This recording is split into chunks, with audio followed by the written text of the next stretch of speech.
Salve, salve galera! Sejam muito bem-vindos a mais uma noite pra lá de especial aqui no nosso canal do YouTube do Concurseiro On. Hoje nós estaremos corrigindo a prova do TRF3, o TRF lá do Mato Grosso e São Paulo. E eu tô aqui com a nossa prova tanto de analista da área judiciária quanto de técnico judiciário impressos na minha frente. Bom, tenho certeza que você já sabe qual é o meu perfil. O que o professor Pedro Kuhn gosta de fazer? Ele gosta de pegar a prova, imprimir a prova e fazer a prova como se estivesse lá no concurso junto com vocês fazendo a prova, certo? Então, eu não irei fazer nenhum tipo de correção robótica em que eu anoto o artigo, falo para você o artigo é tal e vamos para a próxima questão. Não, eu não peguei a prova, eu não li ela ainda, então estarei fazendo com vocês agora, nesse momento, para a gente poder raciocinar juntos e podermos evoluir juntos como concurseiros.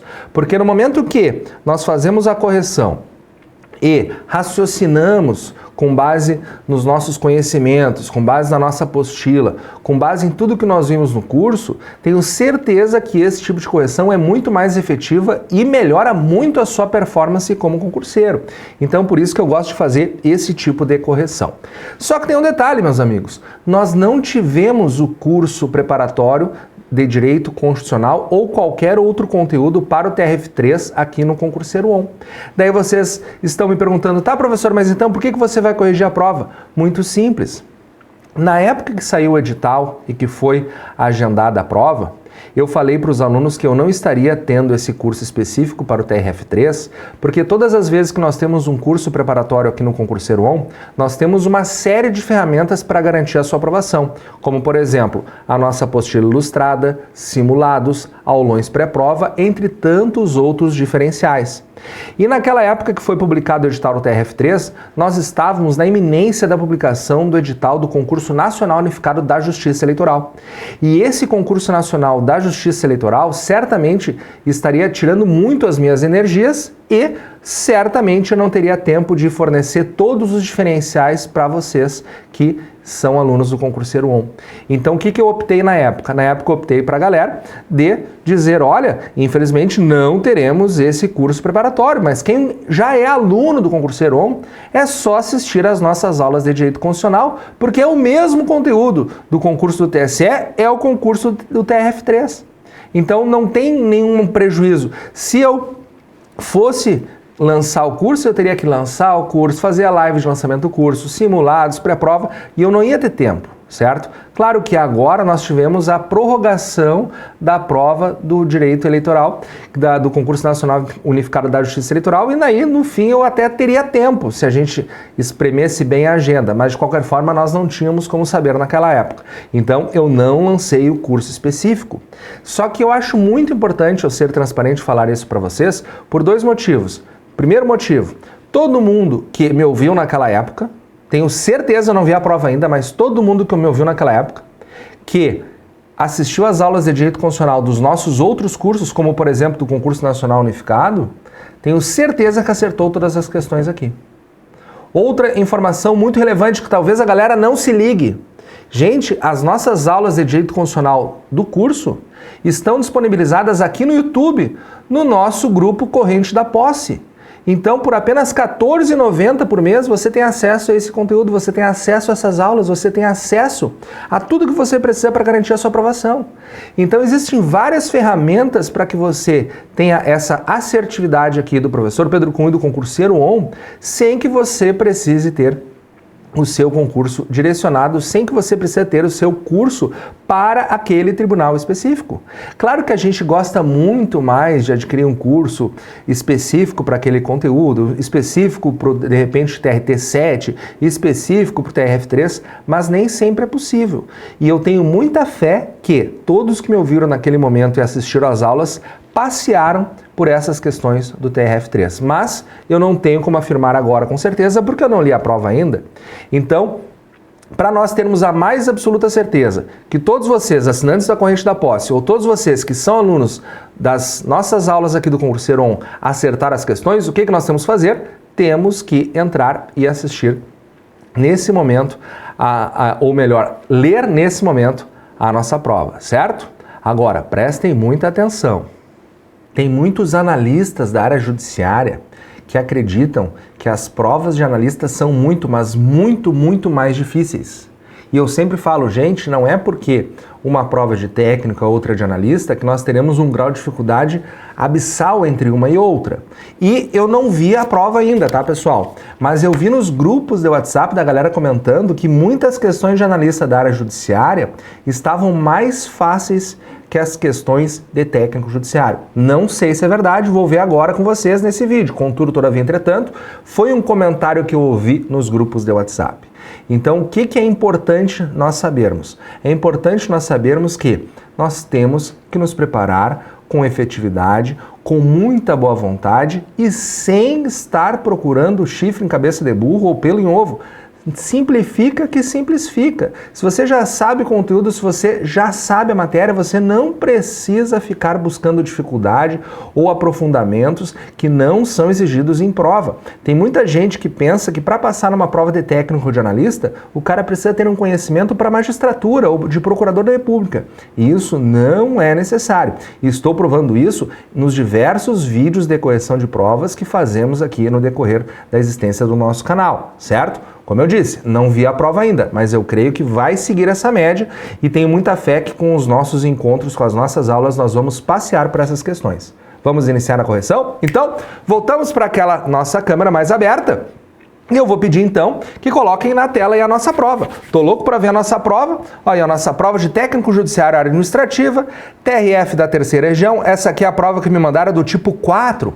Nós estamos com uma certa dificuldade de conseguir as provas, porque as bancas, eu não sei porquê, elas estão querendo que só quem fez a prova tenham acesso às provas. Então tá aqui, essa aqui é uma banca Fundação Carlos Chagas, que antigamente qualquer um clicava lá e baixava a prova. Agora só quem faz a prova consegue estar baixando a prova. Então tem que aguardar a galera me mandar pelo WhatsApp para conseguir corrigir a prova, mas de qualquer forma, no momento que nós temos, aqui é sem dificuldade, clássica prova de Fundação Carlos Chagas, iniciando pelas questões de português. Você já sabe a minha opinião, eu não leio o texto, eu venho direto para o que me interessa, que são as questões. O que for exigido a leitura do texto, daí eu volto para ler o texto e daí sim eu leio procurando já a resposta certa. Então eu sempre ganho tempo assim nas questões de português. Então foram 10 questões de português, agora entrou as questões de raciocínio lógico. Questão 11, 12, 13, 14 e 15 de raciocínio lógico. Depois a questão 16 inicia noções de direito das pessoas com deficiência. Então a partir de agora iniciou legislação, né? E agora chegou o nosso momento. Noções de direito constitucional. Eu vou abrir a prova impressa aqui, porque eu gosto sempre de estar com a prova impressa, porque eu tenho a impressão que com a prova impressa a gente não perde nenhum tipo de anotação. Eu não sei como é você, se vocês estudam com um tablet ou no computador, mas eu, quando eu tento ler no computador, quando eu tento estudar no tablet, eu tenho a impressão que sempre me passa algum detalhe. Então eu gosto da apostila impressa, eu gosto da prova impressa para fazer o treinamento. Então, aqui fazendo ao vivo a prova, se por acaso eu me perder aqui na leitura, na tela, eu me socorro aqui com a nossa prova impressa, certo? Então, lá vou eu começando com a primeira questão. Questão 21 fala assim, ó. Carla, brasileira... Eu não estou conseguindo marcar aqui o documento. Eu acho que não vou conseguir marcar. Então, geralmente eu faço a leitura marcando aqui onde eu estou lendo. Nesse arquivo eu não estou conseguindo ler, está muito protegido esse PDF. Mas eu estou lendo aqui a questão 21, vou passar o meu mouse em cima somente, tá bom? Então lá vou eu. Carla, brasileira, estava grávida e resolveu passar as férias na Itália, onde nasceu seu filho Ademar, que não foi registrado em repartição brasileira competente. Anastácia, espanhola, sem condenação penal, vive no Brasil há 12 anos ininterruptos e, apesar de ainda não conhecer muito a língua portuguesa, quer requerer a nacionalidade brasileira. Nessa situação hipotética, considerando apenas os dados fornecidos, Ademar é brasileiro, parei de ler. É bem interessante essa questão porque a nossa alternativa precisa completar corretamente essa primeira frase, que fala assim, ó, Ademar é brasileiro, e daí eu tenho que buscar a alternativa. Bom, o que acontece com o Ademar? Ele nasceu no estrangeiro, mas é filho de brasileira. E ele não foi registrado em repartição brasileira competente. Então ele poderá ser um brasileiro nato se, após a sua maioridade, ele optar pela nacionalidade brasileira. Mas tem que estar optando após a maioridade. Não pode chegar lá e, pá, eu quero ser brasileiro agora. Não. Nos termos do artigo 12, inciso 1, letra A, eu preciso... É letra A ou a letra B? Pera aí, eu acho que é letra A. Vamos dar uma olhada na nossa apostila? Deixa eu ver onde está a nossa apostila. Tá, aqui está a nossa apostila, certo? Essa aqui é a apostila do nosso concurso nacional unificado do TSE, mas a resposta de todas as questões da prova eu tenho fé que eu vou tirar daqui, tá?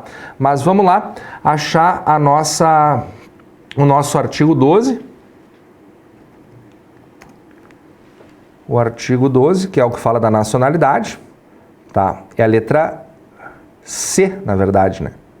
Ó, os nascidos no estrangeiro, de pai brasileiro ou de mãe brasileira, desde que sejam registrados em repartição brasileira competente ou venham a residir na República Federativa do Brasil e optem a qualquer tempo, depois de atingida a maioridade, pela nacionalidade brasileira, certo? Então, o Ademar vai estar sendo considerado um brasileiro nato se ele se enquadrar aqui no artigo 12, inciso 1º, letra C da nossa Constituição Federal. Agora, a outra pessoa é a Anastácia, né? A Anastácia não pode se naturalizar. Por quê, professor? Porque ela precisaria de 15 anos ininterruptos sem condenação penal para poder se naturalizar. E aqui está dizendo que é 12 anos ininterruptos. Está vendo ali? Eu estou circulando com o meu mouse os 12 anos ininterruptos. Então, o Ademar é brasileiro nato e a Anastácia não poderá se naturalizar. Vamos procurar essa alternativa? Lá vou eu. Letra A, fala naturalizado. Naturalizado não rola, gente. Por quê? Porque ele vai ser nato. Então, eu nem termino de ler a letra A. Lá na hora da prova, eu vou direto no que interessa. Eu não perco meu tempo. Eu vejo que está errado, já cancelo essa letra A. Não vou marcar ela como certa. Vamos ver a letra B. Ademar é brasileiro nato, desde que venha residir no Brasil e opte em qualquer tempo, depois de atingida a maioridade, pela nacionalidade brasileira. Tá certo? E Anastácia não poderá se naturalizar brasileira nesse momento, pois reside no Brasil há menos de 15 anos ininterruptos. Tá certo? Exatamente a explicação. Onde está o artigo que fala sobre os 15 anos ininterruptos? O que fala que o Ademar será brasileiro nato é o artigo 12, inciso 1, a letra C. Agora vamos ver na nossa apostila o que fala dos nossos estrangeiros. Está aqui, ó. É o artigo 12, inciso 2, letra B. Os estrangeiros de qualquer nacionalidade residentes na República Federativa do Brasil há mais de 15 anos ininterruptos e sem condenação penal desde que requeira a nacionalidade brasileira. Tá aí, ó, na nossa apostila ilustrada. Inclusive, eu coloquei aqui, ó, embaixo dessa letra B, várias nacionalidades. Aqui um alemão, um chinês, um jamaicano, um italiano, um japonês, um jamaicano, um italiano e um chinês, para nós verificarmos que aqui nós temos a naturalização extraordinária que ocorre para qualquer nacionalidade. Então, voltando lá para a nossa prova, nós temos que a nossa letra B é boa de marcar. Eu creio que essa já é a nossa resposta certa. Mas eu não marco correndo. Vai que de repente caiba algum recurso em alguma questão. Então, eu vou com vocês aqui procurar algum erro nessa questão 21. Inicialmente eu marco letra B. Vamos ver a letra C. Ademar é brasileiro nato, ainda que não tenha sido registrado em repartição brasileira competente, pois é filho de brasileira e, por essa razão, não é necessário o preenchimento de nenhum outro requisito legal. Bobagem, ele precisa ser registrado ou optar pela nacionalidade brasileira após atingir a maioridade. Então a letra C está errada. Letra D. Ademar é brasileiro naturalizado, nem termino de ler. E letra E. Ademar é brasileiro nato desde que venha residir no Brasil e opte a qualquer tempo, depois de atingida a maioridade, pela nacionalidade brasileira. Até aqui está certo. E Anastácia poderá se naturalizar brasileira nesse momento, pois reside no Brasil há mais de 10 anos ininterruptos. Não, Anastácia não pode. Ela precisa estar há mais de 15 anos ininterruptos. Então, meus amigos, a nossa primeira questão do nosso conteúdo de hoje será a resposta certa, a letra B, de boa demarcar e ser nomeado quanto antes no cargo dos meus sonhos. Nesse caso, técnico judiciário do TRF3. Então, essa foi a questão de número 21. O gabarito será a letra B, de bola. Vamos para a nossa próxima questão. Questão de número 22. Deixa eu tomar um golinho d'água.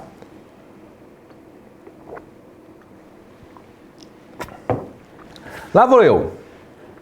Um grupo de protetoras de animais quer se reunir pacificamente sem armas em local aberto ao público para defender ideias que se beneficiam. Essa reunião pode ocorrer Bom, a gente sabe, está no artigo 5º, inciso 16, que essa reunião ela pode ocorrer independentemente de autorização.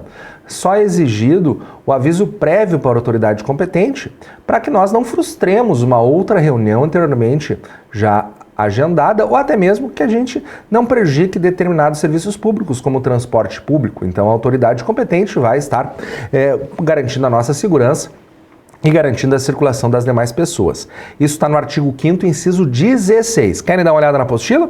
Vamos dar uma olhada na nossa apostila. Deixa eu ver aqui, vamos ver. Inciso 16, ó, já está na tela. Todos podem reunir-se pacificamente sem armas em locais abertos ao público, independentemente da autorização, desde que não frustrem outra reunião anteriormente convocada para o mesmo local, sendo apenas exigido prévio aviso à autoridade competente. Show de bola? Artigo 5º, inciso 16, a nossa apostila vai responder essa questão de número 22. Então lá vou eu dar uma lida aqui nas alternativas, ó. Então, essa reunião poderá ocorrer, letra A, desde que a convocação da reunião tenha sido realizada por uma associação criada e aprovada na forma da lei. Nossa, mas que meleca! Essa letra A eu não marco nem a pau, Juvenal. Vamos ver a letra B. Desde que a convocação da reunião tenha sido realizada por uma associação. Não tem associação, não tem essa exigência. Todos podem reunir-se pacificamente. Deixa eu ver, independentemente da autorização e de prévio aviso. Bom, prévio aviso tem que ter, então a letra C está errada. Letra D, desde que haja autorização. Não precisa ter autorização. Deixa eu botar um pouquinho para cima aqui, porque a minha cabeça está na frente. Então só pode ser a letra E, né? A, B, C, D eu já li. Então todas erradas. Vamos ver a letra E. Independentemente da autorização, desde que não frustre outra reunião anteriormente convocada para o mesmo local, sendo apenas exigido prévio aviso à autoridade competente. Está aqui, perfeito, exatamente como fala no inciso 16, no artigo 5º da Constituição Federal. Então, mais uma questão que os concurseiros passearam lá no TRF3. Letra E, portanto, é a resposta certa. Vamos para a nossa próxima questão, questão de número 23 na tela. Uma convenção internacional sobre direitos humanos que for, letra A, aprovada em cada casa do Congresso Nacional em um único turno por 2/5 dos votos dos respectivos membros, será equivalente à emenda constitucional? Não. Aqui é o conhecimento do parágrafo 3º do artigo 5º da Constituição Federal, que fala que para eu reconhecer uma convenção internacional como emenda constitucional, eu preciso do mesmo quórum de uma emenda constitucional, que é a votação nas duas casas em 2 turnos e com 3/5 dos votos. Não estão acreditando em mim? Então vamos dar uma olhada no parágrafo 3º aqui do artigo 5º. Ó, aqui está a nossa apostila ilustrada, tá? Eu vou rodar até chegar no parágrafo 3º. Aqui é todos os esqueminhas aí que os nossos alunos têm acesso, tá? Que certamente fazem a maior diferença na sua preparação. Mas aqui o que me interessa, ó, o parágrafo 3º está na tela agora. Ó. Os tratados e convenções, deixa eu marcar direitinho, os tratados e convenções internacionais sobre direitos humanos que forem aprovados em cada casa no Congresso Nacional em 2 turnos por 3/5 dos votos dos respectivos membros serão equivalentes a emendas constitucionais. Então a resposta que eu estou procurando vai falar nos 2 turnos e 3/5 dos votos. Lá vou eu. Aprovada em cada casa por um único turno. A letra A está errada. Letra B. Ratificada pelo Brasil, diferentemente de um tratado internacional, apenas será equivalente à emenda constitucional se tiver sido aprovada em cada casa do Congresso Nacional em um único turno. Já está errada a letra B, nem perco tempo de ler. Letra C. Aprovada em cada casa no Congresso Nacional em 2 turnos por 3/5 dos votos dos respectivos membros. Será equivalente à emenda constitucional. Opa! A letra C tá boa, hein? Parece que a letra C é a letra C de certa. A A e a B eu vi coisa errada. A C está de acordo com o parágrafo 3º do artigo 5º. Mas antes de marcar, vamos ver as demais alternativas. Letra D. Ratificada pelo Brasil, diferentemente de um tratado internacional, nunca será equivalente à emenda constitucional. Bobagem. E letra E, aprovada em cada casa do Congresso Nacional em 2 turnos por 2/5 dos votos dos respectivos membros, será equivalente à emenda constitucional. Não é 2/5 dos votos, e sim 3/5 dos votos. Então, a questão 23, só poderia marcar a letra C de certa. Mais uma aqui, como eu falei, se você me ouviu lá na época da publicação digital, se não se estressou pelo fato de eu não ter o curso preparatório, apenas assistiu às aulas que nós já temos aqui nos nossos cursos ou na nossa corrente da posse, você já teria acertado mais essa questão. Vamos ver. Próxima questão, questão de número 24 na tela, dá para botar um pouquinho. Pronto, a minha cabeça não está na frente agora e ficou mais centralizado para você que está em casa acompanhando essa leitura. Então lá vou eu. Questão de número 24. O trabalhador rural possui, dentre outros que visem a melhoria de sua condição social, o direito ao seguro contra acidentes de trabalho, a cargo do, letra A, empregador, sem excluir a indenização a que está obrigado, apenas quando incorrer em culpa. Não. É do empregador, sem excluir a indenização a que está obrigado, quando incorrer em dolo ou culpa. Então não importa se foi com dolo ou com negligência, imprudência ou imperícia. O trabalhador terá direito ao seguro contra acidente de trabalho. Isso está lá no nosso artigo 7º, se eu não me engano, inciso 28. Vamos dar uma olhada na nossa apostila? Artigo 7º, inciso 28, está aqui o inciso 7º. Vamos dar aqui, rapidão. 24, 25, 26, 27, 28, está aqui, ó. 28. Seguro contra acidentes de trabalho a cargo do empregador sem excluir a indenização que está obrigado quando ocorrer em dolo ou culpa. Ali está falando que é somente apenas quando incorrer em culpa. Então a letra A está errada. Vamos ver a letra B. A cargo do empregador sem excluir a indenização que está obrigado quando incorrer em dolo ou culpa. Já é a letra B a resposta certa, tá igualzinho o inciso 28 do artigo 7º. Mas eu não vou marcar correndo. Vamos dar uma olhada nas demais alternativas. A cargo do empregado, não, já está errada a letra C, porque é a cargo do empregador. Letra D, empregador, sem excluir a indenização a que ele está obrigado, apenas quando incorrer em dolo. Não, é quando incorrer em dolo ou culpa, a letra D está errada, e a letra E começa falando do empregado. Então, meus amigos, está errada também. Essa questão 24, baita apresentão aqui da Fundação Carlos Chagas para vocês, concurseiros ON. Só posso marcar a letra B de boa de marcar e ser nomeado quanto antes no cargo dos meus sonhos. Então, vencemos mais uma questão. Viramos a folha agora. Eu estou aqui, essa aqui foi a questão 24. Vamos dar uma olhada. Questão 25 agora. Essa aqui é mais compridinha, vamos ver, parece mais desafiadora quando nós temos uma questão comprida como essa, né? Vamos lá então.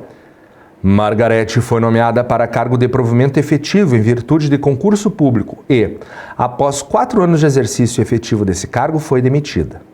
Contudo, a sua demissão foi invalidada por sentença judicial. Nesse caso hipotético, Margarete, letra A, cumpridas as condições para aquisição da estabilidade, será reintegrada, e o eventual ocupante da vaga, se estável, reconduzido ao cargo de origem, com direito à indenização.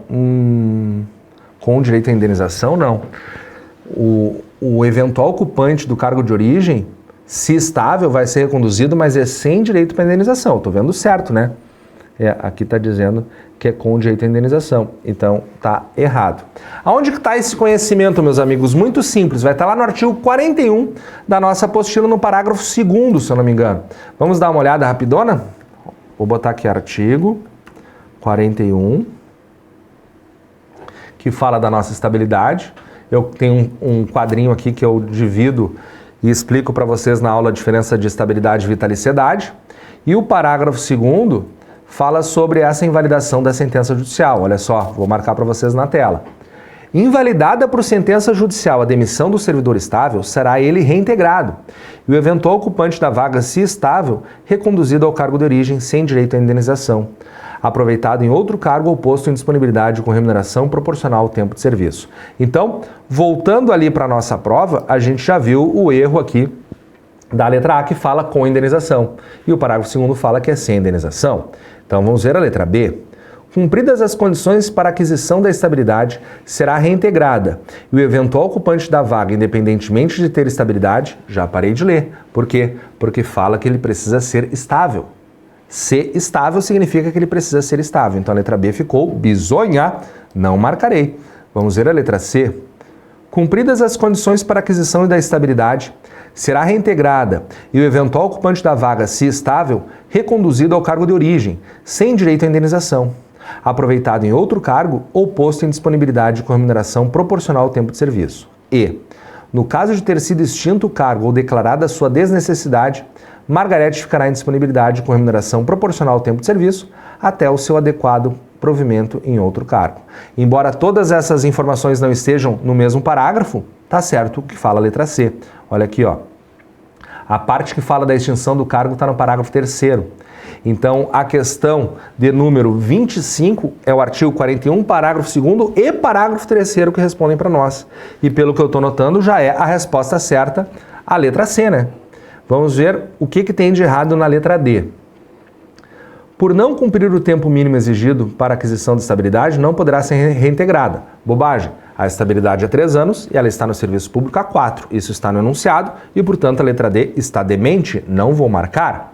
E letra E. Por não cumprir o tempo mínimo exigido para aquisição de estabilidade, já parei de ler, está errado também, não vou marcar. Então, essa questão 25, meus amigos, barbadíssima, só poderei marcar a letra C. Nesse caso, como eu falei, somaram 2 parágrafos, parágrafo 2º e 3º do artigo 41 da Constituição, que, como você viu, está aqui na nossa apostila ilustrada. Show de bola, muito legal essa questão, curti, e é a cara da FCC, né?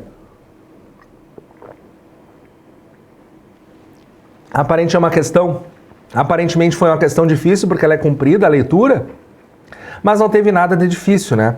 Então vamos para a próxima questão, questão de número 26 na tela, deixa eu ver como é que tá. Dá para ler até a letra B sem dificuldade. Então vou lá.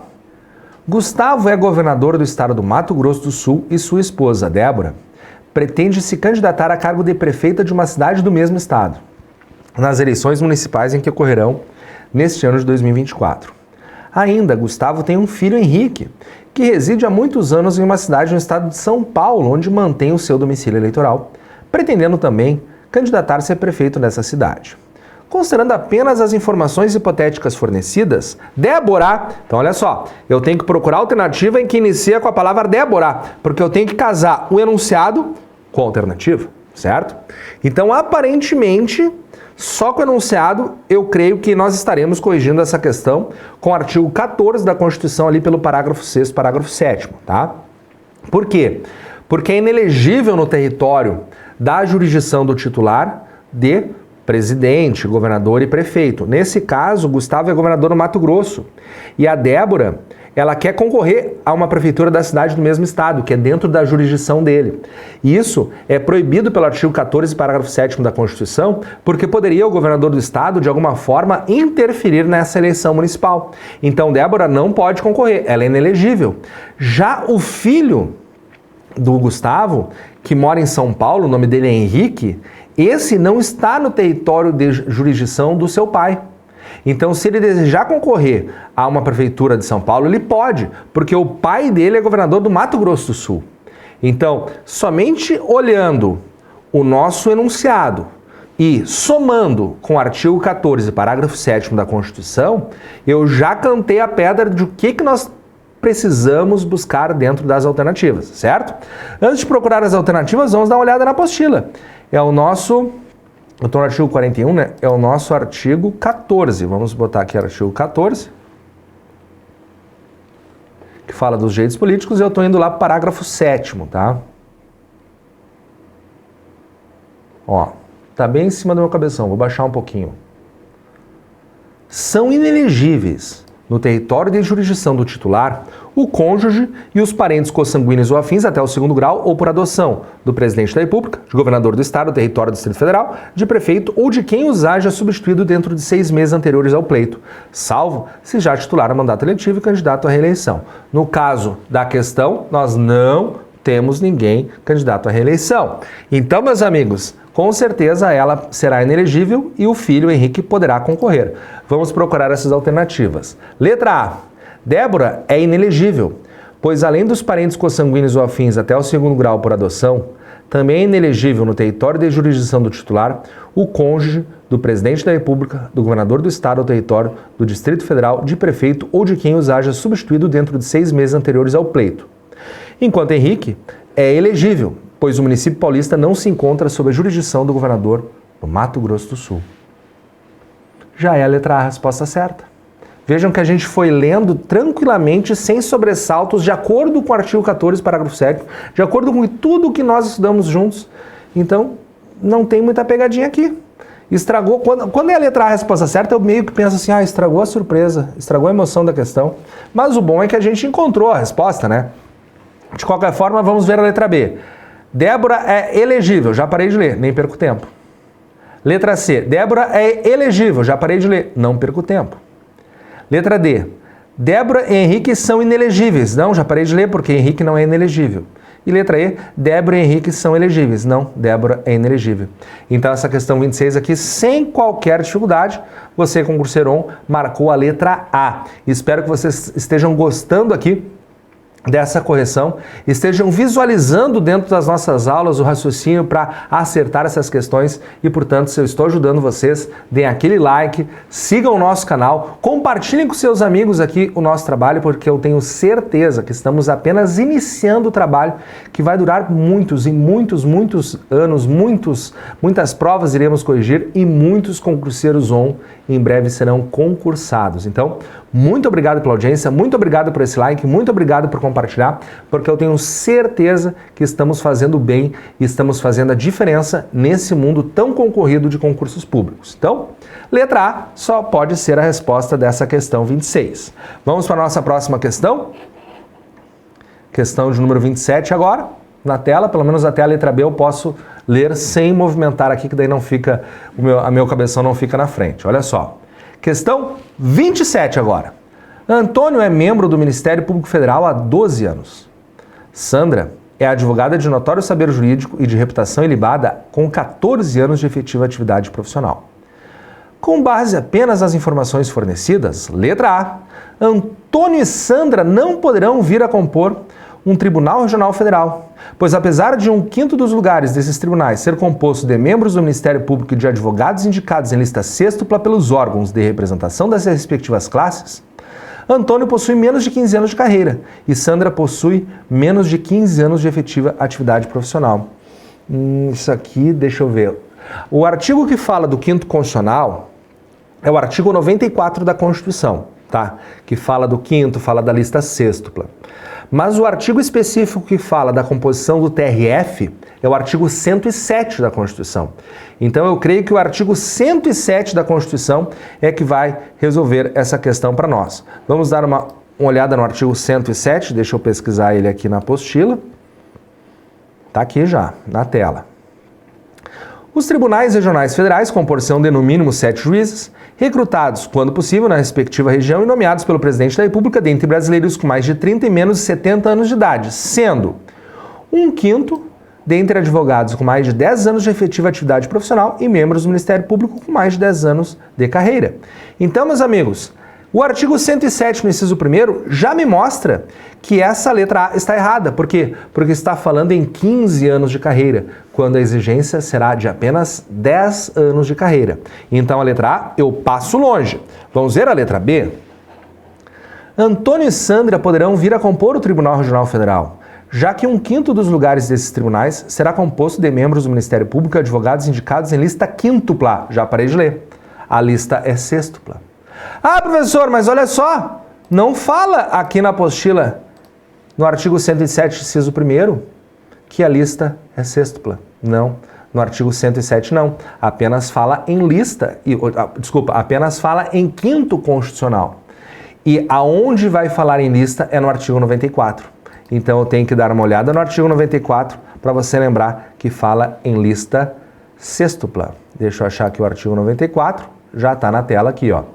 1/5 dos lugares dos tribunais regionais federais, dos tribunais dos estados do Distrito Federal e Território será composto de membros do Ministério Público com mais de 10 anos de carreira, de advogados de notório saber jurídico e de reputação ilibada com mais de 10 anos de efetiva atividade profissional, indicados em lista sêxtupla pelos órgãos de representação das respectivas classes. Olha aqui, ó, o nosso desenho da lista sêxtupla que eu criei aqui para a nossa apostila ilustrada, para que você sempre lembrasse dessa informação. Com a leitura desse artigo 94, já vimos ali que eu não posso marcar a letra B, porque fala em lista quíntupla. Então a letra B eu não marco. Vamos ver a letra C.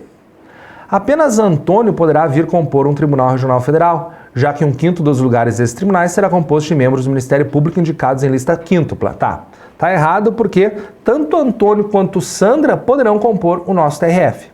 E aqui também está repetindo o erro da lista quíntupla. Então eu não marco a letra C. Vamos ver a letra D. Antônio e Sandra poderão vir a compor um Tribunal Regional Federal, já que 1/5 dos lugares desses tribunais será composto de membros do Ministério Público e de advogados, indicados em lista sêxtupla pelos órgãos de representação das respectivas classes. E recebidas as indicações, o tribunal formará a lista tríplice, enviando-a ao Poder Executivo, que nos 20 dias subsequentes escolherá um de seus integrantes para a nomeação. Então essa será a resposta certa, está completa essa explicação. A continuação da explicação da tramitação da nossa lista sêxtupla está aqui no parágrafo único dela, em que a lista sêxtupla vai virar lista tríplice. Coloquei esse desenho aqui, ó, da tríplice coroa, que é os 3 nomes que chegarão para o presidente da República poder escolher um deles para ser membro do TRF, e, portanto, a letra D será a nossa resposta certa, não vi nada de errado. Mas eu não marco correndo, vamos ver a nossa letra E. Apenas Sandra poderá vir compor um Tribunal Regional Federal. Já parei de ler, por quê? Porque Antônio também pode. Então, meus amigos, mais uma questão que vocês, concurseiros ON, passearam por ela.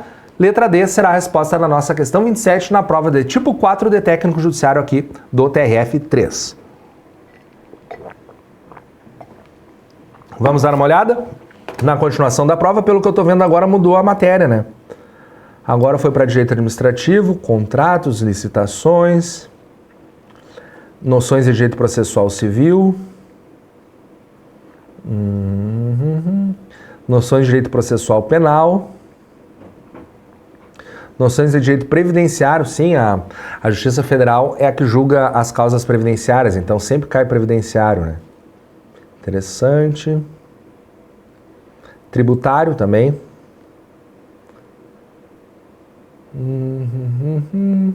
60 questões, depois a questão discursiva. Segundo os dados do IBGE, será passar na transição demográfica, deverá ter 1/5 da população mais idosa do mundo, blá, blá, blá, blá. Mas, enfim, vencemos as nossas questões de direito constitucional. Pode tirar da tela aí a nossa prova. Então, meus amigos, vejam que todas as questões do TRF3, embora eu não tenha tido curso específico, você, concurseiro ON, que acompanha as nossas aulas, seja para o Concurso Nacional Unificado da Justiça Eleitoral, seja para o TRT7, seja nosso módulo de Direito Constitucional TRT Brasil, não importa qual curso você tenha, com certeza você teria passeado por essas questões de técnico judiciário. Só que eu falei para vocês que eu vejo os comentários, inclusive eu vi um comentário que eu fiquei um pouquinho triste. Alguém falou assim, olha, na prova de técnico, o professor Pedro Kuhn é o melhor professor de direito constitucional do Brasil.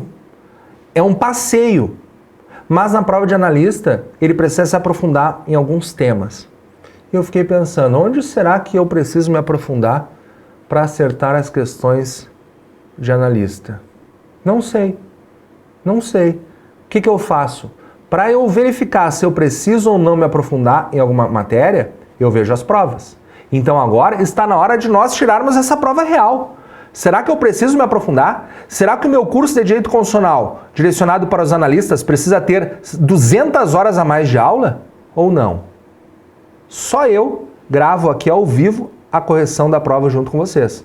Os outros professores, quando eles erram no curso, eles somem, desaparecem. Já vão falar de outra prova. Eu estou aqui com vocês, verificando as questões e dizendo, o nosso curso dá um passeio nas questões de direito constitucional, certo? Mas eu vi esse comentário aí. Então agora eu vou pegar a prova de analista. Tá aqui, ó, imprimir a prova de analista. Letrinhas pequenininhas essa prova de analista, hein? Quem fez a prova de analista precisa de uma lupa.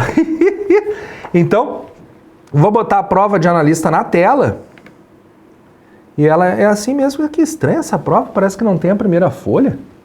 Mas enfim, foi assim que eu recebi. Coloca na tela aí. Aí tá a nossa prova de analista. Começando com as questões de língua portuguesa. Para você pode estar grande aí em casa, mas para mim estão as letrinhas que parecem umas formiguinhas. Então, ó, questões de português. Já falei que eu não leio o texto, eu vou direto resolver as questões na prova de português. Só volto para ler o texto quando eu necessito em alguma questão, daí eu já leio buscando a resposta certa, assim eu ganho tempo. Exatamente como na prova de técnico, a partir da questão 11, nós temos aí a matemática e o raciocínio lógico. Depois, a partir da questão 16, parece prova de técnico, até a mesma coisa. Noções de direito das pessoas com deficiência, tudo igualzinho. Depois, agora mudou, agora começou o direito civil, né? Se eu não me engano, a nossa questão 21 de técnico era já de direito constitucional. Vamos vendo, direito processual civil a partir da 26. Ué, não tem questão de constitucional? Ah, tá aqui, ó. A partir da questão 31, nós temos questões de direito constitucional que eu tenho certeza que você, concurseiro 1, vai passear somente com a nossa apostila. Mas para eu ter certeza é tranquilo. Eu quero que você também tenha certeza. Então agora nós corrigiremos ao vivo essa questão. Lá vou eu, começando com a questão 31, que fala assim, ó. Tícia exerceu seu segundo mandato consecutivo de governador do estado X. E seu marido Irineu, brasileiro, 60 anos de idade, vendedor analfabeto, deseja se candidatar a cargo de prefeito em determinado município do referido estado nas eleições, que acontecerão ainda durante o exercício do mandato de sua esposa como governadora. Diante dessa situação hipotética, considerando apenas os dados fornecidos, Irineu, letra A, poderá se candidatar a cargo que pretende, segundo ele, vírgula, sendo, vírgula, para ele, obrigatório o listamento eleitoral e o voto. Não, gente. Olha só, o Irineu é analfabeto. É inelegível o analfabeto. Isso está no artigo 14, parágrafo 4º. Então, a letra A eu não posso marcar, mas não ia ser tão fácil essa questão. Até vamos olhar ali a nossa apostila, né? Vamos botar aqui o artigo 14. Será que só com essa informação do analfabeto a gente já mata essa questão? Vamos ver. Parágrafo 1º, parágrafo 2º, parágrafo 3º. Parágrafo 4º. São inelegíveis os inalistáveis e os analfabetos. Então, o analfabeto ele possui capacidade eleitoral ativa de votar, ou seja, ele pode votar ou não, a sua capacidade eleitoral ativa é facultativa, mas ele não possui capacidade eleitoral passiva, ou seja, ele não poderá ser votado. Naquela questão de letra A, fala que ele poderá se candidatar, então eu não posso marcar essa resposta, eu tenho que procurar uma alternativa que busque que ele não poderá se candidatar, porque ele deixa bem claro, ele tem 60 anos de idade, é vendedor analfabeto. O artigo 14, parágrafo 6º, parágrafo 7º, que fala que a governadora do estado, aqui nem entramos nesse mérito, porque o simples fato dele ser analfabeto já impediria ele de concorrer, seja ele parente ou não de qualquer pessoa. Então a letra A eu não marco, deixa eu ver a letra B. Não poderá se candidatar ao cargo que pretende por ser inelegível, sendo para ele facultativo o alistamento eleitoral e o voto. Não pode, é inelegível, e é facultativo o alistamento eleitoral e o voto. Sim, porque ele é analfabeto. Então já é a resposta certa a letra B. Vamos ver a letra C. A minha cabeça está na frente, deixa eu botar para baixo um pouquinho. Letra C. Não poderá se candidatar ao cargo que pretende, pois é inelegível no território de jurisdição do titular, o cônjuge de governador, podendo, porém, candidatar-se ao cargo de prefeito de outro estado. Não pode. Por quê? Porque ele é analfabeto. Como eu disse, nós nem entramos no mérito do artigo 14, parágrafo 7º. O simples fato de ele ser analfabeto já impede ele. Isso, como eu falei, está no artigo 14, parágrafo 4º. Então, a letra C eu não marco. Letra D. Não poderá se candidatar a cargo que pretende por ser inelegível, sendo para ele obrigatório o listamento eleitoral e o voto. Não é obrigatório, é facultativo. Então, a letra D está demente. E letra E. Poderá se candidatar ao cargo que pretende, sendo para ele facultativo o alistamento eleitoral e o voto. Não, ele não poderá se candidatar. Então a resposta dessa questão de número 31 só pode ser a letra B, de boa demarcar, nos termos do artigo 14, parágrafo 4º. E, já que nós começamos essa nossa live falando que a prova de analista da área judiciária é mais difícil que a prova de técnico, eu vou estar ponderando aqui. De todas as questões da noite de hoje, a primeira questão de direito constitucional, que é da prova de analista da área judiciária, é a questão mais fácil de todas. Até esse momento foi a questão mais fácil de todas, certo? Então, não dá pra gente ficar dificultando as coisas. Gente, simplifica que simplifica. Lembrando que na prova não é só o direito constitucional que você tem que estudar português, raciocínio lógico, civil, processo civil, penal, processo penal, direito administrativo, licitação. Então tem um monte de coisa para estudar. Então não fica procurando curso que tem 1000 horas de duração do direito constitucional. Assiste o meu aqui que nós vamos direto ao ponto. Assiste o meu que nós vamos direto por assertiva. Assiste o meu que você vai ser aprovado direto. Não fica perdendo o seu tempo, certo? Então, como eu falei, não gostei dos comentários, falaram, para analista tem que se aprofundar. Me aprofundar no quê, cara pálida? Tá aqui, ó, mais fácil que técnico. Mas eu não quero morder minha língua. A gente não pode morder a língua. Vamos continuar a prova. Daqui a pouco tem questões mais difíceis, né? Não sei, eu estou vendo junto com vocês aqui. Daqui a pouco tem uma mais difícil, mas até esse momento, essa 31 aqui foi dada. Essa aqui foi muito tranquila. Vamos ver a 32. Minha cabeça não está na frente, está no limite. Depois eu boto um pouquinho para cima. Questão 32 na tela agora. Florencio, advogado, tem dentre seus clientes Floresbal, ex-prefeito do município X, e atual industrial que, estando com todas as condições de elegibilidade atendidas, deseja se candidatar nas próximas eleições, a vereador do mesmo município.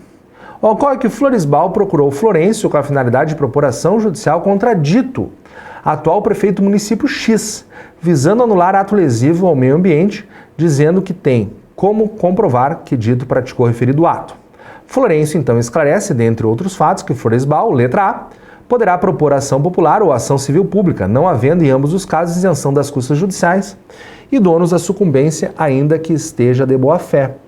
Interessante essa questão. Pelo que eu estou vendo, é uma questão de ação popular, que a gente tem aquela nossa manha do Papa Meio Moral para decorar. Vamos procurar aqui, ação popular. Peraí. Deixa eu botar direto, é o artigo 5º, inciso 73? Ou 72, deixa eu ver. LX, T. Aqui, ó. 73, acertei de primeira. Eu tô tentando decorar a Constituição, tá, pessoal? Grande parte da Constituição eu já decorei, mas às vezes dá na trave, tá? Então, olha só. Eu creio que essa questão de número 32 nós estaremos corrigindo ela e acertando com base nesse artigo, ó. Qualquer cidadão é parte legítima para propor ação popular que vise anular ato lesivo ao patrimônio público ou de entidade de que o Estado participe, à moralidade administrativa, ao meio ambiente e ao patrimônio histórico e cultural, ficando o autor, salvo comprovada má-fé, isento de custas e do ônus da sucumbência.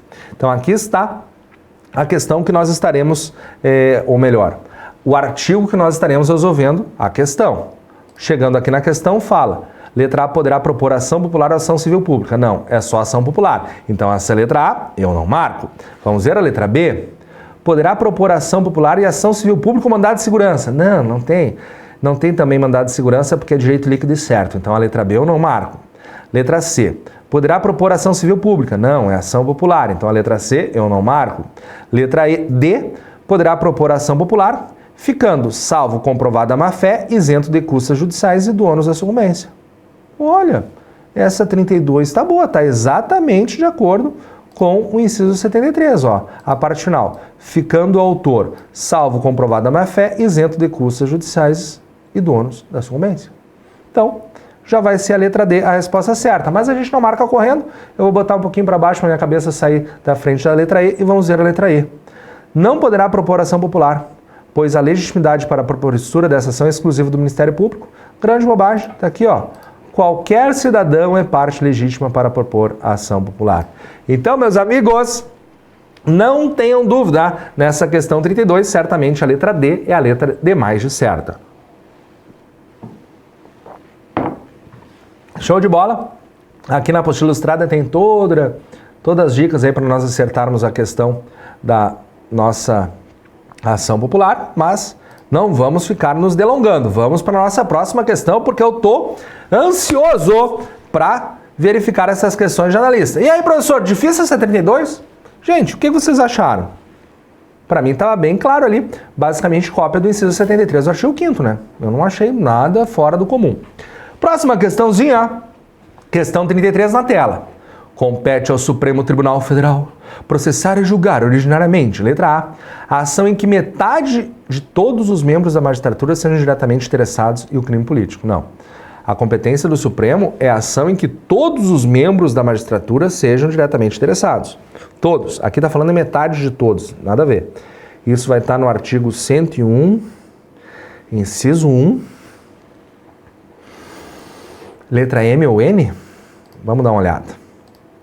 Vamos consultar para não falar bobagem. É 101, inciso 1, N. A ação em que todos os membros da magistratura são direta ou indiretamente interessados. Então, essa primeira alternativa está errada. Vamos ver agora a questão de TTs, letra B.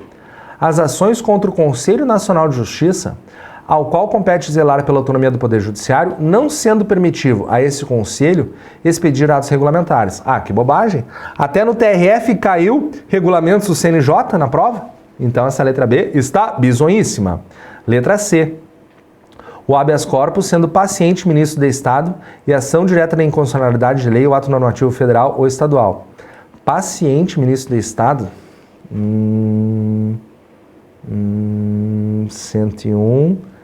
101, letra A ou B. Eu acho que a letra C está certa. Vamos dar uma consultada? Eu acho que é essa aqui. O ministro de Estado sempre aparece porque ele pode ser paciente ou ele pode ser autor, né? Se ele é paciente, é competência do Supremo. Se ele é autor, contrato de ministro de Estado é o STJ. Então, vamos ver aqui. Eu estou no artigo 101, processar, julgar originalmente. Vamos achar aqui as... Ó, tá aqui, ó. É a letra D. Sendo paciente qualquer pessoas referidas nas alíneas anteriores. E o mandado de segurança e habeas data contra atos do Presidente da República, mesa da Câmara, do Senado, Tribunal de Contas e do Supremo Tribunal Federal. E quem está nas alíneas anteriores, aqui, ó, ministro de Estado. Então, nessa questãozinha que estamos vendo, que é a questão 33, creio que a letra C já vai ser a nossa resposta certa. Ó, a letra A está errada, a letra B está errada, a letra C está certa, mas não vamos marcar correndo, vamos ver alguma possibilidade de recurso. A ação declaratória de constitucionalidade de lei ou ato normativo federal ou estadual e mandado de segurança contra ato de ministro de Estado. Não dei contra. Mandado de segurança contra ato de ministro de Estado de competência do STJ. Acabei de comentar isso. Querem ver a competência do STJ? Está no artigo 105. Ó. Artigo 105, 1B. Mandado de segurança e habeas data contra ato de ministro de Estado bem aqui atrás do meu cabeção. Então, aquela alternativa a gente não poderá marcar. E por fim, então, vamos ver a letra E. A ação direta de inconstitucionalidade de lei ou ação declaratória de constitucionalidade de lei ou ato normativo federal ou estadual, proposta pelos legitimados previstos na Constituição Federal, dentre os quais prefeito. Não, prefeito não será um legitimado. Então, essa questão 33 aqui ficou bem tranquilo. Só poderei marcar qual é a letra 33, é que fala da habeas corpus, a letra C. Tá aqui, ó. 33, letra C. Como eu não tenho nenhuma anotação na prova, não tenho nenhuma anotação na tela, eu me perdi, mas é a letra C a resposta certa. Se, hipoteticamente, o gabarito oficial não estiver concordando aqui com a minha correção, quem é que está errado? Com certeza, o gabarito. Cabe recurso, tá? Mas eu não vi nenhuma possibilidade de recurso aqui, não. Provavelmente vai ser a letra C a resposta certa.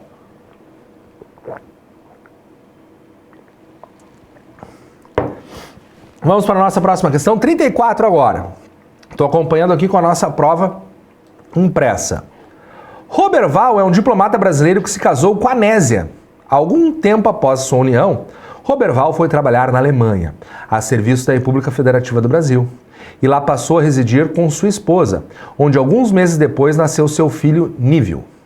Embora tenha crescido na Alemanha, Nívio pretende seguir os passos de seu pai e representar o país de origem de Roberval. Para isso, quando atingir a maioridade, Nívio quer estudar no Brasil e aqui ter um cargo na carreira diplomática. Considerando apenas os dados fornecidos nessa situação hipotética, isso, letra A, não é possível, pois Nívio é considerado brasileiro naturalizado e o cargo que pretende é privativo de brasileiro nato. Tá. Agora, lendo a letra A, eu mais ou menos me localizei no que eles estão querendo cobrar aqui, que é muito semelhante àquela questão de técnico, que é a questão da nacionalidade, artigo 12, inciso 1º, a letra B. Mas eu me perdi na leitura. Então deixa eu ver de novo. Roberval é um diplomata. Ele é casado com a Nésia. Depois ele foi trabalhar na Alemanha a serviço da República Federativa do Brasil. E começou a residir com a esposa. E lá nasceu o seu filho Nívio. Nesse momento a gente já sabe que Nívio é brasileiro nato. Por quê? Porque nos termos do artigo 12, inciso 1º, letra B, ele é filho de brasileiros, nascido no estrangeiro, mas os seus pais ou um dos seus pais está trabalhando a favor do Brasil. Ele é um diplomata brasileiro lá na Alemanha. Então, Nívio é um brasileiro nato. Então, agora eu continuo a leitura. Embora tenha crescido na Alemanha, Nívio pretende seguir os passos de seu pai e apresentar, ou melhor, e representar o país de origem de Roberval, ou seja, o Brasil. Para isso, Quando atingir a maioridade, Nível quer estudar no Brasil e aqui ter um cargo na carreira diplomática, que é um cargo privativo de brasileiro nato. Então ele vai poder ter esse cargo. Considerando apenas os dados fornecidos nessa situação hipotética, isso não será possível. Então a letra A está errada porque está dizendo que ele não pode ter uma carreira diplomática, mas ele pode, porque ele é brasileiro nato. Então a letra A eu não marco. Vamos ver a letra B. É possível, pois se trata de cargo que pode ser ocupado por pessoas de qualquer nacionalidade. Negativo. Brasileiro nato nas carreiras diplomáticas. Lembra da nossa manha mp3.com? Vou mostrar para vocês aqui o nosso artigo 12.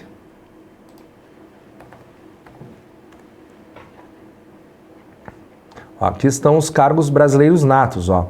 Dica para decorar é o mp3.com. E um dos cargos é da carreira diplomática, tá? Então, meus amigos, tá errada essa letra B. Vamos ver a letra C. Não é possível, pois Nível não é brasileiro. É assim, é brasileiro nato. Então, nem termino de ler essa letra C. Deixa eu ver a letra D. É possível, desde que Nível se naturalize brasileiro, pois o cargo que pretende é privativo de brasileiro nato ou naturalizado. Não, é privativo de brasileiro nato. Acabamos de ver ali na apostila. E por fim, letra E. É possível, pois Nível é brasileiro nato e o cargo que pretende é privativo de brasileiro nato. Perfeito. Exatamente o que fala aqui no parágrafo 3º do artigo 12. Então, meus amigos, mais uma questão tranquila que no meu modestíssimo ponto de vista tá mais fácil que as de técnico. Somente cobraram aquela decoreba clássica aí dos nossos brasileiros natos e naturalizados na questão 34. Então, vamos para a próxima questão. Questão 35 na tela agora. Que letrinha miúda, eu estou impressionado com essa prova. Vamos lá. Suponha que o presidente da República tenha praticado crime de responsabilidade e que o ministro de Estado tenha praticado crime da mesma natureza, conexo com esse praticado pelo presidente da República. Considerando apenas as informações fornecidas no caso hipotético, a competência privativa para processar ou julgar o presidente da República você já sabe, né? É a competência privativa do Senado nos crimes de responsabilidade, como aconteceu com a Dilma e com o Collor de Mello no Brasil. E se fosse um crime comum, seria a competência do Supremo Tribunal Federal. Mas eu não sei exatamente o que eles vão perguntar aqui, se eles vão perguntar a parte do Supremo, a parte do Senado. Então, lá vou eu. Letra A. Processar ou julgar o presidente da República, tem que ler a letra A somando com o enunciado, né, para fechar direitinho. Então, a competência privativa para processar ou julgar o presidente da República, letra A, e o ministro de Estado, é do Supremo Tribunal Federal, ao qual compete também processar ou julgar privativamente os ministros de Estado nas infrações penais comuns. Não, não é do Supremo porque o crime é de responsabilidade, está ali na primeira linha. Então, a letra A eu não marco. Letra B. Competência privativa para processar ou julgar o presidente da República e o ministro de Estado é do Senado Federal, ao qual compete também processar ou julgar privativamente os ministros de Estado nas infrações penais comuns. Não, infrações penais comuns não, é só os crimes de responsabilidade. Então a letra C está errada. Competência privativa para processar ou julgar o presidente da República, letra C, e o ministro de Estado é do Senado Federal, ao qual compete também processar ou julgar privativamente os membros do Conselho Nacional do Ministério Público nos crimes de responsabilidade. Não tem esse julgamento privativo aqui. Letra C, eu não vou marcar, deixa eu pensar. Não, mas só um pouquinho. Julgar privativamente os membros do Conselho, eu acho que sim. Deixa eu pensar. Minha cabeça está lá no STF e no STJ, mas não é lá que está a resposta. Está lá pelo artigo 52. Então, antes da gente analisar a nossa questão, vamos dar uma olhada no artigo 52. Estou achando que ali vai estar melhor a nossa resposta, que é a competência privativa do Senado. E eu acho que o Conselho Nacional do Ministério Público e o Conselho Nacional de Justiça, os crimes de responsabilidade também é competência do Senado. Vamos dar uma olhada aqui. Processar e julgar o presidente e o vice-presidente da República nos crimes de responsabilidade, bem como os ministros de Estado, os comandantes da Marinha do Exército Aeronáutico nos crimes da mesma natureza, conexo com aqueles. Então tá aqui, ele somou o presidente da República e os ministros de Estado. Show de bola. Só que o membro do Conselho Nacional de Justiça está aqui no inciso 2, ó. Ainda bem que eu lembrei. Processar e julgar os ministros do Supremo Tribunal Federal, os membros do Conselho Nacional de Justiça e do Conselho Nacional do Ministério Público, o Procurador-Geral da República e o Advogado-Geral da União nos crimes de responsabilidade. Daí alguns vão dizer, ô professor, mas não está falando que a competência é privativa. Tá sim, aqui no caput. Ali ó, competência privativa, marquei para você. Então eu acho que já é a resposta certa a letra C. Essa aqui tá bem legal. Olha só, vou reler, ó. Competência privativa para processar ou julgar o presidente da República e o ministro de Estado e do Senado Federal, ao qual compete também processar ou julgar privativamente os membros do Conselho Nacional do Ministério Público nos crimes de responsabilidade. Para responder essa aqui, eles somaram o artigo 52, o inciso 1º e o inciso 2º. Daí a resposta certa será a questão 35. Ou melhor, a resposta certa da questão 35 será a letra C. Bem interessante, gostei. Essa aqui fez eu pensar bastante, porque a minha cabeça estava lá na competência do Supremo e do STJ, do artigo 101 e no 105. Daí eu fiquei pensando, só um pouquinho, isso aqui não é 101 e 105, isso aqui é 52. Então tá aqui, questão 35 deve ser a letra C, a resposta certa. Mas eu não vou marcar correndo, vamos ver o erro das demais alternativas. Opa, desculpa, foi demais, minha cabeça já saiu da frente, tá. A competência privativa para processar e julgar o presidente da República é do Senado Federal, e a competência para processar e julgar privativamente o ministro de Estado é do Supremo Tribunal Federal. Não, crime de responsabilidade vai para o Senado, então a letra D está errada. E letra E? A competência privativa para processar e julgar o presidente da República é do Supremo Tribunal Federal, e a competência para processar e julgar privativamente o ministro de Estado é do Senado Federal. Não, ministro de Estado, o presidente e o ministro de Estado, a competência para processar e julgar os crimes de responsabilidade é do Senado Federal. Então, a questão 35, só posso marcar a letra C de certa. E, como eu disse, resposta no artigo 52, inciso 1 e inciso 2. Próxima questãozinha. Opa, a próxima questão, pelo que eu estou vendo, já é a última, né? Depois começa direito administrativo. Essa aqui ficou bem... A separação das questões do direito constitucional ficou bem parecida com a de técnico, né? Por quê? Porque lembram que a última questão da prova de técnico foi o artigo 107, que respondeu junto com o artigo 94, que falava da lista sêxtupla. Então aqui é a mesma coisa, vamos falar da organização da Justiça Federal. Vamos dar uma conferida na questão de número 36. Com relação à Justiça Federal, na hipótese de autorização por lei de processamento e julgamento pela Justiça Estadual de causa de competência da Justiça Federal, em que forem parte instituição de previdência social e segurado, quando a comarca do domicílio do segurado não for sede de vara federal, o recurso cabível será sempre para o Tribunal Regional Federal, na área da jurisdição de primeiro grau. Eu acho que já está certo, isso aqui está lá pelo artigo 109, que é o artigo que fala da competência da Justiça Federal. Vamos dar uma consultada? Artigo 109. Desculpa. Compete aos juízes federais, daí aqui vai estar as competências, mas lá nos parágrafos falam sobre isso. O parágrafo 3º, para ser mais específico.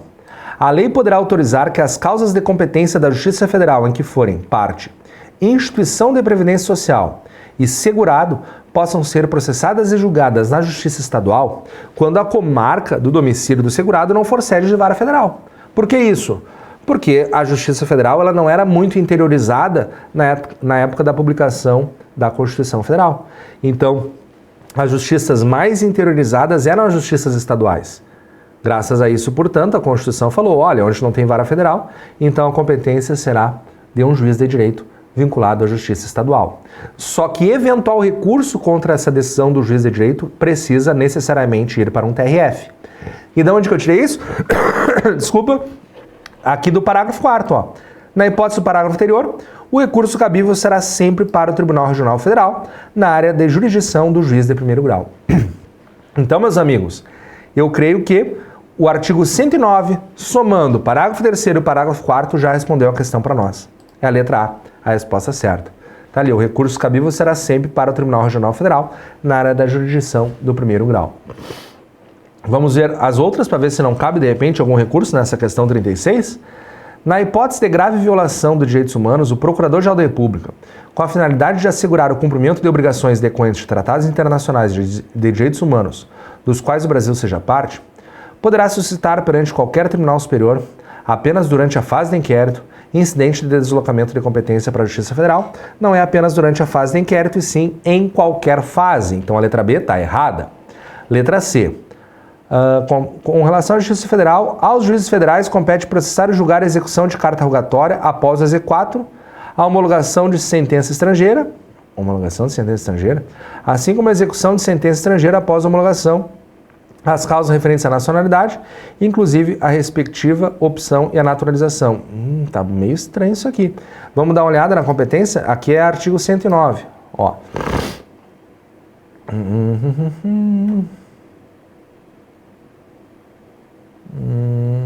Ó, não tem nada disso. Aqui, ó. Inciso 10. Os crimes de ingresso ou permanência irregular de estrangeiro, a execução de carta rogatória após exequatur e de sentença estrangeira após homologação. As causas referentes à nacionalidade, inclusive a respectiva opção à naturalização. Viram que está diferente? Vamos voltar lá? Então, ó. A carta rogatória após exequatur, homologação de sentença estrangeira, assim como a execução de sentença estrangeira após homologação, as causas referentes à nacionalidade, inclusive a respectiva opção e a naturalização. Então, essa letra C eu não posso marcar. Vamos ver a letra D? Aos juízes federais, compete processar e julgar os crimes políticos e as infrações penais praticadas em detrimento de bens, serviços e interesse da União ou de suas entidades autárquicas ou empresas públicas, incluídas as contravenções ressalvadas da competência da Justiça Militar e da Justiça Eleitoral. Deixa eu ver. Crime político. Vamos lá para o início do artigo 1. Tá aqui, ó, inciso 4. Os crimes políticos e as infrações penais praticadas em detrimento de bens, serviços ou interesse da União ou de suas entidades autárquicas e empresas públicas, excluídas as contravenções e ressalvada a competência da Justiça Militar e da Justiça Eleitoral. Isso faz com que a gente não marque a letra D, porque fala incluídas as contravenções. Lá é excluídas as contravenções. Tudo com o artigo 109 respondendo para nós. Vamos ver a letra E.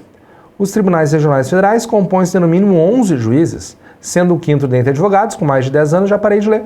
Nós recém fizemos uma questão como essa lá na prova de técnico e falava no artigo 107 sobre isso. E o artigo 107 fala que é do mínimo 7 juízes e não 11. Então, meus amigos, nessa questão de número 36, a única que está de acordo com a Constituição Federal só pode ser a letra A de A certa. Então, a letra A será com certeza a resposta certa. Dei uma pesquisada aqui, não vi nenhuma hipótese de recurso e, portanto, acertamos mais uma questão que está bem clara ali no artigo 109 da nossa Constituição Federal e da nossa apostila. Na continuação da prova, nós temos direito administrativo, Lei 9784, resolução do CNJ. Viu como o Conselho Nacional de Justiça pode regulamentar? Então seria uma loucura, numa questão anterior, eu marcar que ele não tem poder regulamentar. Claro que tem. E outra coisa interessante, eu sempre falo nos pré-provas que as alternativas de determinadas questões dão dicas da resposta certa das alternativas de outras questões. Então aqui está assinando embaixo essa informação que eu dou nos alunos pré-prova. Uma questão auxiliou a outra questão. Então não teria como errar essa questão. Deixa eu ver. Considere o seguinte julgado do Supremo, mandar a segurança, a jurisprudência suprema reconhece às cortes de contas a possibilidade de impor medidas acautelatórias. Tá, isso aqui eu acho que é direito tributário. Acumulação, não é direito constitucional, depois vai direito penal. Eu não vou. Na última correção da prova do CNJ, eu fui corrigir questões que não é da minha matéria, tá? Daí não é legal. Eu não vou me meter aí no direito penal, no processo penal, porque certamente você sabe que não é a minha especialidade. A minha especialidade é constitucional, eleitoral, trabalho e os regimentos internos. Direito tributário, poderia me meter. Eu li todo o livro do professor Leandro Paulsen, que é o nosso desembargador aqui do TRF4, mas eu não vou me meter. Eu gosto de estudar, mas não é minha matéria, eu não leciono, até porque eu não tenho memória das aulas. E um professor muito sábio na época da faculdade me explicou que a gente começa a entender as matérias quando a gente passa a ensinar as matérias. Então, direito constitucional eu leciono, eu ensino para vocês. Então, eu lembro das informações dos gritos que eu dou no decorrer da aula. Mas direito tributário eu só estudei, eu não lecionei. Então não vou me meter em matéria que não é a minha, né? Direito previdenciário, eu gosto muito de direito previdenciário também. Na época da SMAF, dos 100 alunos, somente 28 foram aprovados, eu fui um deles, graças a Deus, com muito esforço, porque é difícil o direito previdenciário. Daí aqui começam as questões de estudo de caso, uma de direito civil, uma de previdenciário. Então as questões de...